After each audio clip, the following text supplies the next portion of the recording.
Hi hello నమస్తే welcome to prime 9 special interview. ప్రస్తుతం జరిగే సోషల్ ఇష్యూస్ గురించి మాట్లాడడానికి మనతో పాటు ఉన్నారు life coach and motivational speaker Ram మెట్టు గారు.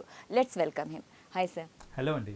సార్, రీసెంట్గా చాలా హత్యలు జరుగుతున్నాయి, మనం చూస్తున్నాము. రీసెంట్గా వైజాగ్లో ఒక హత్య జరిగింది. అదేంటంటే వాళ్ళంతా ఫ్రెండ్స్లోనే ఒక అబ్బాయి ఇంకో అబ్బాయిని చంపేశాడు. మామూలుగా ఫ్రెండ్షిప్ అంటే మనకు తెలుసు కదా, ఫ్రెండ్స్ సర్కిల్లో వాళ్ళు ఒకళ్ళకొకళ్ళు ప్రాణం ఇచ్చుకుంటారు కానీ ప్రాణాలని తీసుకోరు. సో ఇలా ఎందుకు జరుగుతుందంటారు? మన ఎరాలో మనం చిన్నగా ఉన్నప్పుడు ఫ్రెండ్స్ అంటే అసలు కలిసి తిరిగి జాలీగా టైం గడపడము, ఒకరికొకరు సహాయపడటము, ఇవన్నీ మనకు తెలిసిన ఫ్రెండ్షిప్. బట్ కరెంట్ జనరేషన్లో చూసుకుంటే ఫ్రెండ్స్లోనే అసలు ఎవరు ఎప్పుడు ఎలా మారిపోతారో తెలియదు. సో ఈ కేసు చూసుకుంటే, వైజాగ్ కేసు చూసుకుంటే, చిన్నప్పటి నుంచి కలిసి తిరిగి సినిమాలకి వెళ్ళి పార్కులకి వెళ్ళి ఎంజాయ్ చేసిన ఫ్రెండ్స్లోంచే ఒక పర్సన్ దారుణంగా కత్తితో పోట్లు పొడిచి చంపేశారు అని అంటే వీ కెన్ అండర్స్టాండ్ అసలు ఏ లెవెల్లో ఉన్నారు జనాలు అనేసి, right? So this is one thing. ఇలాంటి ఇన్సిడెంట్స్ ఇంకా చాలా చూసాను నేను. ఏంటంటే ఫ్రెండ్స్లోనే అమ్మాయి గురించి కొట్టుకొని చంపుకోవడము 90% అమ్మాయి గురించి, 90% అక్కడే అవుతూ ఉంటుంది. సో ఇలా అంటే ఒక అమ్మాయి కోసం చిన్నప్పటి నుంచి ఉన్న ఫ్రెండ్షిప్ని కూడా లెక్క చేయకుండా చంపడము, ఎవరి కోసమో ఈ హత్యలు ఇవన్నీ జరగడం అనేది చాలా ఫ్రీక్వెంట్గా చూస్తూ ఉన్నాం. ఇంకోటి ఏంటంటే ఫ్రెండ్స్ అన్నప్పుడు ఫ్రెండ్స్ మధ్యన గొడవ రావటము ఇవన్నీ కామన్. ఎంత గొడవ వచ్చినా ఆ టైంకి అరుచుకుంటారు, ఏదన్నా ఉంటే సారీ చెప్పుకుంటారు, సార్ట్ అవుట్ అయిపోయేది అక్కడికి. అరుచుకోవడం వరకు ఓకే, కొట్టుకోవడము చంపుకోవడం అనేది ఇది మరీ అరాచకం. అండ్ ఈ కరెంట్ జనరేషన్లో ఇది ఎక్కువైపోతుంది. దానికి ప్రైమరీ రీజన్ ఏంటంటే మోస్ట్లీ సినిమాలలో వీటిని ఎట్లా అంటే ఒకరిని కొట్టడం అనేది హీరోయిజం లాగా ఉంటుంది, సినిమాటిక్గా చూపిస్తూ ఉంటారు వాళ్ళు. అండ్ ఏంటంటే అలా నువ్వు కొట్టగలిగావు అని అంటే నువ్వు హీరో అంతే, అండ్ నీకు తిరుగులేదు.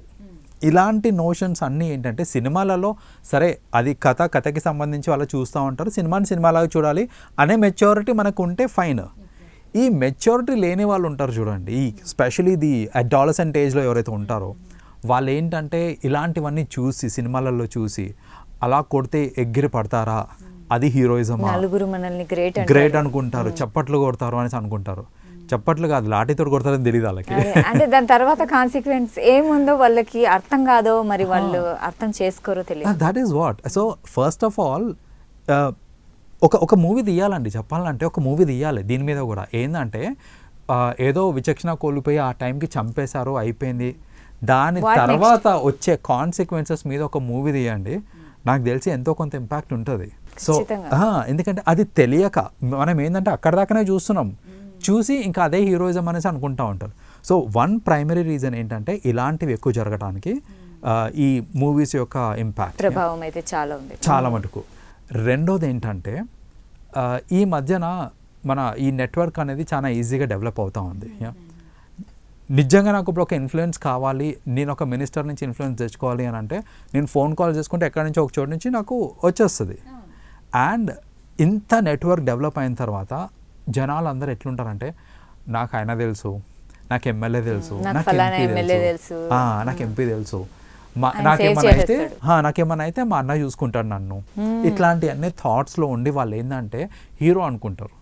బట్ నిజంగా రియాలిటీలో జరిగేది ఏంటిది అని అంటే నువ్వు హత్య చేసిన తర్వాత అన్న నన్ను కాపాడు అని నువ్వు అడిగితే అన్న పలకను కూడా పలకడు.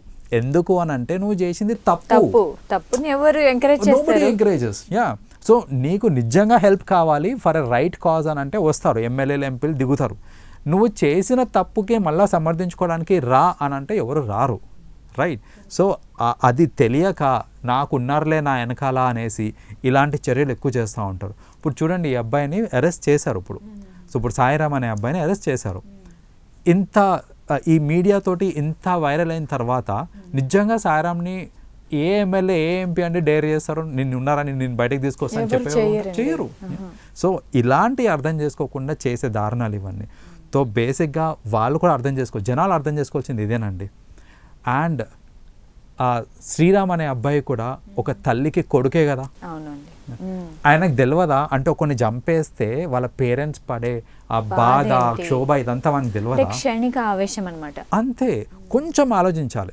ఏంటంటే అరే ఇదే పని ఎవరన్నా నన్ను చేస్తే నా పేరెంట్స్ ఎట్లా ఫీల్ అవుతారు, రైట్? సరే అది పక్కన పెట్టి నేను ఒకరిని చంపాను అన్నప్పుడు నా పేరెంట్స్ పరువు ఏమవుతుంది, నా పరువు ఏమవుతుంది, నా ఫ్యూచర్ ఏమవుతుంది, సొసైటీలో ఎలా. సో ఇవన్నీ ఆలోచించకుండా వాడిని చంపేద్దామా, రైట్ చంపేద్దాం అంతే, ఇంతవరకే ఆలోచిస్తున్నాను. తర్వాత ఏమవుతుంది అని కొంచెం ఆలోచించండి. అప్పుడు ఇలాంటి 50% క్రైమ్ రేట్స్ అన్ని తగ్గిపోతాయి. Exactly sir. అవును. దాని తర్వాత ఏమవుతుంది అని ఆలోచిస్తే చాలు. సో థర్డ్ ఎలిమెంట్ ఏంటంటే ఇప్పుడు ఈ సినిమాల ప్రభావం ఎంత మాట్లాడుకున్నాం కదా మనము, ఈ మధ్యన సినిమాల కంటే కూడా మోస్ట్ ఇన్ఫ్లుయెన్షియల్ థింగ్ ఇంకొకటి ఉంది, రీల్స్, మన సోషల్ మీడియా రీల్స్. సో ఈ సోషల్ మీడియా రీల్స్లో కూడా కొందరు ఎలా తీస్తున్నారంటే రీల్స్, ఇంతకుముందు రీల్స్ అనే డాన్స్లు వేసుకుంటూనో లేకపోతే ఏదో దాంట్లో కొంచెం ఫన్ క్రియేట్ చేసుకుంటూ జోక్స్ వేసుకునేవారు, అంతవరకే ఉండేది. కానీ ఇప్పుడు ఇంకొక జానర్ కూడా యాడ్ అయింది అందులో, ఏంటంటే యాక్షన్ సీన్స్ అన్ని యాడ్ చేస్తున్నారు రీల్స్లో, హీరోయిజం చూపించుకుంటూ. సో ఇలా హీరోయిజం చూపించుకుంటూ ఆ రీల్స్ ఏవైతే చూస్తూ ఉన్నారో ఆ రీల్స్ వల్ల కూడా ఎంతో కొంత ఇంపాక్ట్ పడుతుంది. చెప్పాలంటే ఎంతో కొంత చాలా మటుకు ఇంపాక్ట్ పడుతుంది. సో అలాంటి రీల్స్ చూసి నేను కూడా ఇలా చేయొచ్చు అంటే ఆ హీరోయిజం అనేది అందులో పోర్ట్రే అవుతూ ఉంటుంది కొట్టినప్పుడు. సో అలా ఇన్ఫ్లుయెన్స్ అయ్యి కూడా ఇలాంటి ఇన్సిడెంట్స్ బాగా జరుగుతున్నాయి. సో మేబీ ఇన్ అ వే చెప్పాలంటే ఇలాంటి రీల్స్కి కూడా ఫిల్టరేషన్ అనేది ఇంపార్టెంట్ అండి. ఏది పడితే అది రావటం కాదు, ఎంతో కొంత ఫిల్టరేషన్ ఉండాలి, ఖచ్చితంగా ఉండాలి. ఎవరు పడితే వాళ్ళు ఫోన్ పట్టుకోవడం, ఏది పడితే అది చేసేయడం కాదు, దానికి కూడా ఎవరన్నా పర్యవేక్షణ అయితే ఉండాలి, ఖచ్చితంగా ఉండాలండి. అది ఉంటే కనుక మనకి ఇలాంటి దారుణాలు జరగవు and it will not negatively influence others. ఎందుకంటే ఈ మధ్య చూడండి చిన్న పిల్లలు కూడా ఫోన్ పట్టుకొని స్క్రోల్ చేస్తూ ఉంటారు. ఆ స్క్రోల్ చేస్తున్నప్పుడు దానికి ఫిల్టర్ లేదు, మీకు ఏ కంటెంట్ అంటే ఆ కంటెంట్ వచ్చేస్తూ ఉంటుంది. సో అలాంటప్పుడు ఏంటంటే it may negatively impact the minds of the young. So అది ఉండకుండా ఉండాలి అని అంటే అట్లీస్ట్ ఆ ఫిల్టరేషన్ అనేది కూడా జరిగింది అని అంటే ఆ రీల్స్కి సంబంధించి ఇలాంటివి మనం ఎంతో కొంత కంట్రోల్ చేయడానికి కుదురుతుంది. ఎగ్జాక్ట్లీ సార్, మీరు చెప్పిన ప్రతి ఒక్క పాయింట్ అనేది చాలా చాలా ఇంపార్టెంట్ అన్నమాట. చాలా థ్యాంక్స్ అండి. You welcome.